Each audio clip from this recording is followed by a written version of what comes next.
So flute music. My brother Andre, he played flute, right? And he had this extra one. I think it was made by Dennis Lombard or something like that from WEAC or something. I don't know, some kind of practicing, you know. And I was working for fisheries at that time, and at fisheries, I was working as a fish tech.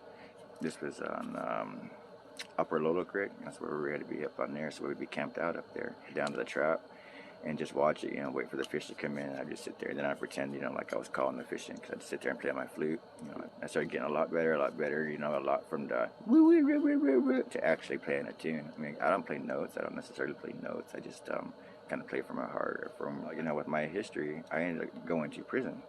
RDU was in Max then, so I was there in Max, and then I went over to the yard, and from the yard over to the farm, and then from the farm over here to Orfino, and then from Orfino over to Gibbons Hall, where the head cook guy, the guy who handles all the food stuff and everything, he actually had a little band thing set up in there. It was for the inmates.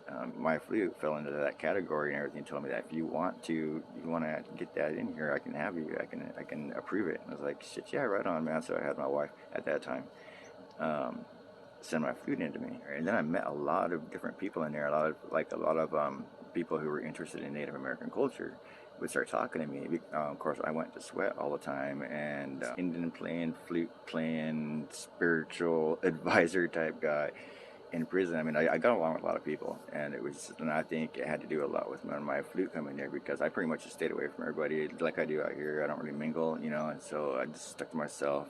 I know how to read, you know, and I wrote a lot, so, but it was in and out of prison. Back and forth out of prison, I ended up meeting a whole lot of people in there. So I ended up, like, people knowing down in the yard, like, end up getting like a lot of free shit or whatever. I was able to roll with my Iversons into the yard, you know, nobody sweating me or anything. And Crow, as people called me, Crow, he's cool, man. So just, I'd be able to slide by shit like that. And I always just knew people, and then people would have something. I was like, oh yeah, I know where to get rid of it, you know. And so bing bang boom, next thing you know, I got 4 lockers full of crap, and all thanks to my flute. So that's a big old it's just a story, I guess.